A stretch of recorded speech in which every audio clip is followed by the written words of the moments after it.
Assalamualaikum warahmatullahi wabarakatuh. Selamat datang kembali di video pembelajaran untuk mata kuliah Fisika Dasar 2. Saudara-saudara sekalian, pada materi kali ini kita akan mempelajari tentang pengantar fisika modern. Nah, beberapa hal yang kita akan diskusikan ada 4, yaitu yang pertama adalah efek Doppler, kemudian kuantum cahaya, selanjutnya radiasi benda hitam, kemudian yang terakhir adalah dualisme elektron. Untuk bagian yang pertama yaitu efek Doppler, kemudian untuk materi yang kedua, 3 dan 4 dapat kalian saksikan di video pembelajaran berikutnya. Yang pertama, kita akan mempelajari dulu tentang efek Doppler pada cahaya. Pada gambar atau ilustrasi kalian dapat lihat bahwa di sini ada sumber cahaya yang mengemisikan gelombang elektromagnetik, yaitu di sini cahaya. Kemudian sumber cahaya ini dia bergerak, sementara di sekitarnya di sini ada 2 detektor. Nah, terjadi perbedaan sinyal yang diterima oleh detektor-detektor ini.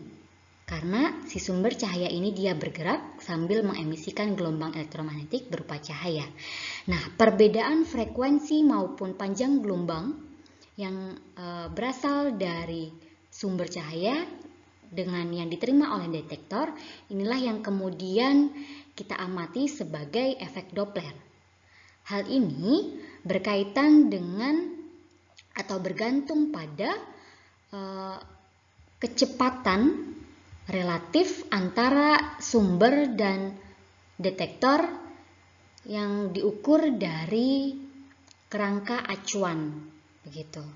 Jadi karena di sini sumber cahayanya dia bergerak dengan kecepatan relatif tertentu dari kerangka acuan, maka akan menghasilkan frekuensi atau panjang gelombang yang berbeda jika diterima oleh detektor. Nah, lalu bagaimana lebih detailnya?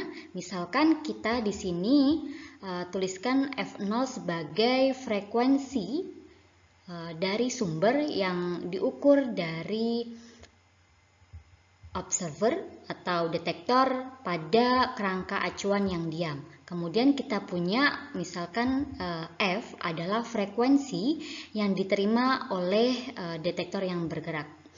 Nah, kemudian bagaimana kaitan antara F dan F0 yang kemudian yang sebelumnya kita tahu tadi bahwa ada perbedaan antara F0 dan F karena adanya pergerakan relatif satu sama lain begitu. Nah, di sini kalau misalkan kita memiliki kasus bahwa ada pergerakan dengan kecepatan v, yaitu dengan arah menjauhi sumber. Jadi di sini observernya yang bergerak menjauhi dari sumbernya. Maka kita bisa definisikan hubungan antara F dengan F0 dengan faktor ini. Ya, dengan beta adalah perbandingan v, velocity-nya tadi dengan kecepatan cahaya. Kemudian bagaimana kalau kita mau mengkonversikan ke dalam panjang gelombang? Kalau ini kan frekuensi, kita bisa ubah karena kita tahu di sini hubungan antara F dengan lambda, yaitu dalam persamaan ini, sehingga kita dapatkan hubungan antara panjang gelombang yang diterima oleh observer atau pengamat dengan panjang gelombang dari sumbernya jika diukur dari kerangka acuan yang diam dengan faktor ini. Nah, kemudian kalau misalkan kalau tadi kan menjauhi, observer menjauhi dari sumbernya atau kebalikannya. Kemudian lalu kalau misalkan mendekati, maka kita dapat mengganti saja tanda yang di depan betanya. Jadi kalau ini negatif maka tinggal diganti plus, lalu yang ini tinggal diganti minus. Itu kalau sumbernya atau observernya mendekati sumber. Nah, kemudian lebih detailnya lagi gitu. Tadi kan kita sudah dapat bahwa ada perbedaan panjang gelombang yang dipancarkan oleh sumber jika diukur dari kerangka acuan yang diam dibandingkan dengan panjang gelombang yang diterima oleh detektor, di mana ada pergerakan relatif satu sama lain. Nah, di sini animasi tadi bisa kita ilustrasikan ulang ke dalam gambar ini, gitu ya. Di sini ada pergeseran ternyata. Nah, misalkan kita sudah punya persamaan ini tadi ya. Nah, kalau misalkan ada pergerakan saling menjauhi, jadi di sini increasing separation artinya saling menjauhi relatif satu sama lain antara sumber dan detektor, maka bisa kita terapkan di sini betanya tadi kan itu ya, beta sama dengan V per C, maka yang terjadi adalah adanya penambahan di sini, nilai yang numerator di sini pembilangnya semakin meningkat, sedangkan di sini semakin berkurang.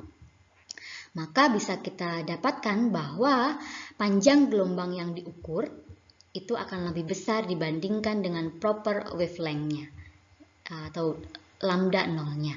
Sehingga kalau misalkan kita amati di sini, tentu saja dia masuk ke dalam rentang atau spektrum red di sini ya, spektrum merah, sehingga kita bisa mendeskripsikannya sebagai redshift. Nah, tetapi perlu ada catatan bahwa di sini sebenarnya red itu bukan berarti bahwa panjang gelombang yang diukur itu dalam spektrum merah, visible merah, tapi istilah ini seperti membuat analogi gitu bahwa kita punya spektrum merah itu dia adalah spektrum yang panjang gelombangnya paling besar kalau dari visible spektrum atau panjang gelombang di cahaya tampak.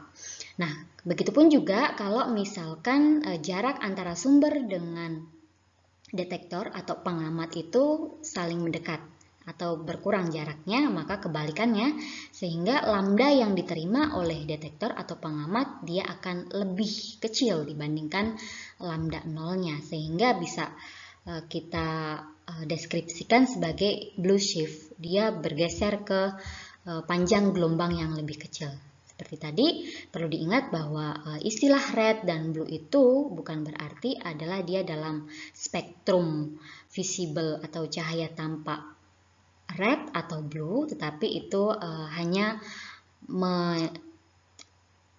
mengambil dari istilah panjang gelombang yang besar itu adalah milik panjang gelombang spektrum merah, kemudian yang blue itu adalah yang panjang gelombang kecil. Kemudian kita punya kasus lain berkaitan dengan efek Doppler ini, misalkan kelajuannya itu kecil, atau bisa kita tuliskan di sini betanya itu kurang dari 1 atau jauh lebih kecil dari 1, karena tadi kan beta itu adalah V per C ya. Nah, berarti di sini kita bisa dapatkan persamaan baru hubungan antara F atau frekuensi yang diterima oleh pengamat dibandingkan dengan frekuensi dari sumber yang diukur dari kerangka acuan diam. Nah, ini persamaannya untuk kasus kelajuannya yang kecil dan antara sumber dengan pengamat itu saling menjauhi. Nah, kemudian kalau kita ingat lagi untuk efek Doppler pada gelombang suara, sebenarnya kan selain di gelombang cahaya, efek Doppler itu sendiri kan juga bisa terjadi pada gelombang suara. Nah, pada gelombang suara itu dia untuk suku pertama dan suku keduanya ternyata sama, tapi di sini ada suku yang membedakan kalau kita terapkan pada gelombang cahaya, yaitu faktor beta kuadrat. Nah, inilah yang kemudian mengindikasikan adanya efek relativistik pada gelombang cahaya berkaitan dengan efek Doppler. Kemudian selain tadi kalau misalkan kita terapkan pada kasus kelajuannya yang kecil, betanya jauh lebih kecil daripada 1, sebenarnya efek Doppler ini juga banyak diterapkan pada bidang astronomi. Kalau saudara-saudara sekalian ini ya tertarik pada bidang astronomi, mestinya tidak asing untuk mengkaji efek Doppler pada bidang ini. Nah, kalau dalam observasi astronomi seperti pada objek-objek bintang, galaksi, ataupun sumber-sumber cahaya yang lain, sebenarnya bisa juga pengkajian efek Doppler ini kita manfaatkan untuk mengukur sebenarnya berapa cepat sih sumber-sumber cahaya tadi, objek-objek langit seperti bintang, galaksi dan lain sebagainya itu bergerak gitu ke kita, bergerak ke kita atau menjauh kita. Nah, itu kita bisa mengukur dari bagaimana pergeseran Dopplernya, redshift dan blue shift-nya tadi ketika sampai ke kita sebagai pengamat atau detektor. Nah, tetapi perlu diingat bahwa sementara yang kita kaji ini, Doppler shift atau pergeseran Doppler ini, itu hanya berkaitan dengan gerak radialnya saja, gerak radial dari objek-objek sumber cahaya tadi. Kita hanya membahas itu di gerak radialnya, tidak dalam gerak 3 dimensi dan lain sebagainya. Nah, kemudian akan kita lihat bagaimana detailnya ya. Nah, kita misalkan punya sumber cahaya atau light source, misalkan bintang, itu dia bergerak menjauhi bumi, menjauhi kita sebagai pengamat dengan radial speed yaitu V, lalu betanya itu cukup kecil, kita anggapnya cukup kecil sehingga kita bisa mengabaikan beta kuadrat di persamaan sebelumnya tadi ya. Maka bisa, ini persamaan sebelumnya tadi ini, lalu kita bisa abaikan beta kuadratnya dengan mengumpamakan betanya itu cukup kecil, sehingga persamaannya menjadi ini. Lalu kita punya persamaan kan ya, F itu hubungan F dengan lambda, F itu C per lambda. Maka di sini bisa kita tuliskan persamaan yang ini, ditulis ulang, sehingga kita bisa mendapatkan hubungan antara lambda dengan lambda nolnya. Nah, kemudian tadi kita mengasumsikan bahwa betanya itu kecil. Dari persamaan ini kita bisa memanfaatkan ekspansi, yaitu menggunakan ekspansi deret. Kemudian kita ambil suku pertamanya saja dari deret itu, sehingga kita dapatkan persamaan ini menjadi ini. Lalu kita ubah saja persamaan ini menjadi ini dengan mengambil betanya sama dengan ini. Nah, kemudian betanya kita konversi lagi. Kita tahu kan ya beta itu sama dengan V per C. Kemudian kita definisikan perbedaan antara lambda dengan lambda nolnya itu sebagai delta lambda, sehingga persamaan ini menjadi persamaan ini, gitu ya. Kemudian kita punya persamaan ini, bisa mengetahui tujuannya kita tadi kan pengen tahu berapa sih radial speed dari stars atau star ini, sumber cahaya mendekat atau menjauhi bumi gitu, dari perbedaan atau shift, wavelength shift yang dideteksi oleh pengamat di bumi gitu ya. Jadi kita bisa tahu V-nya.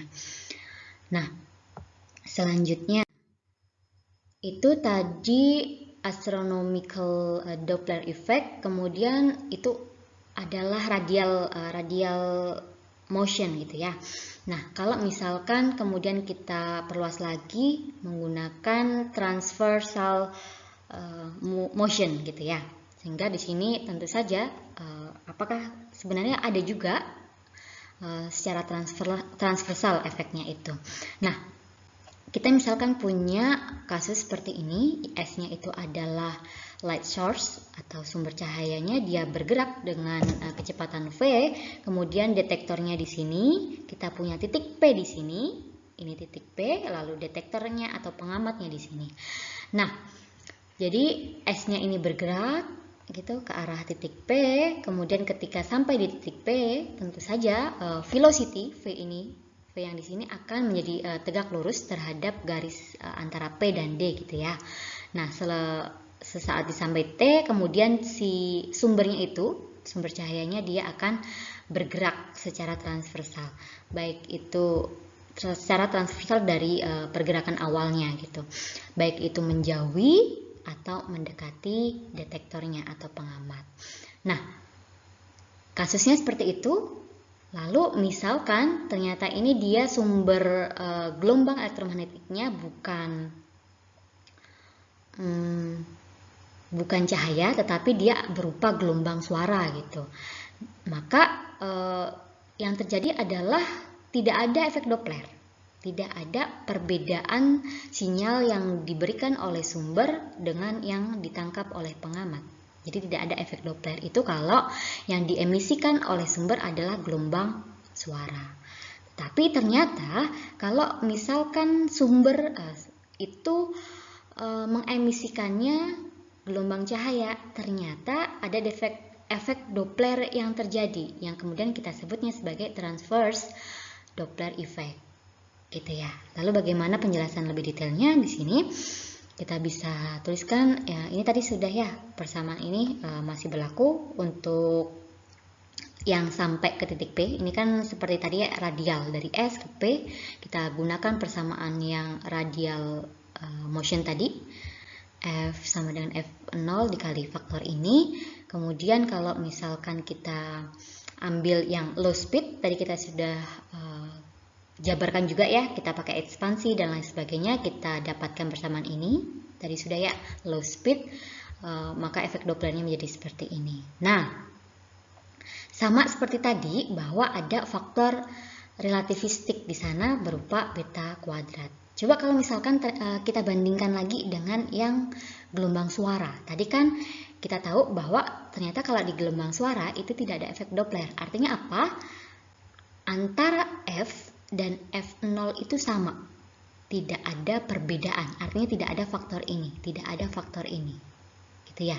Nah, kalau misalkan tadi kita tahu bahwa beta kuadrat ini adalah efek relativistik yang dimiliki oleh gelombang cahaya, tentu saja kalau di gelombang suara tidak ada, artinya faktor ini 0, kemudian tinggal ini saja, artinya F sama dengan F0. Maka terbukti ya tadi bahwa kalau gelombangnya itu suara tidak ada efek Doppler.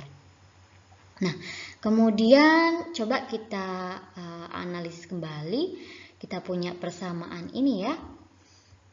Persamaan ini kemudian kita tahu hubungan antara frekuensi dengan periode. Ya kan ya? F sama dengan seperti atau T sama dengan seper F. Coba kita konversikan saja, maka persamaan ini menjadi persamaan ini. Ini seperti persamaan atau formula time dilatation atau dilatasi waktu yang sudah kita pelajari di pekan kemarin, di pekan ke-14, di video-video sebelumnya. Yaitu berkaitan dengan relativitas khususnya Einstein. Gitu ya. Ternyata dari sini juga kita bisa tahu, bisa kita dapatkan ada time dilatation dari sini. Nah, kemudian setelah efek Doppler, saudara-saudara sekalian, kita akan mempelajari tentang bagaimana sih kuantum dalam cahaya. Nah, seperti yang saya sampaikan tadi bahwa video ini, video pembelajaran berkaitan dengan pengantar fisika modern nanti akan dibagi menjadi beberapa bagian. Jadi di sini adalah bagian pertama, kita belajar tentang efek Doppler. Nah, untuk bab materi selanjutnya yaitu berkaitan dengan kuantum cahaya, silakan kalian lihat di video bagian kedua. Kita akan belajar tentang foton, kuantum cahaya. Untuk kali ini, terima kasih saudara-saudara sekalian. Selamat belajar dan menonton video bagian kedua. Wassalamualaikum warahmatullahi wabarakatuh.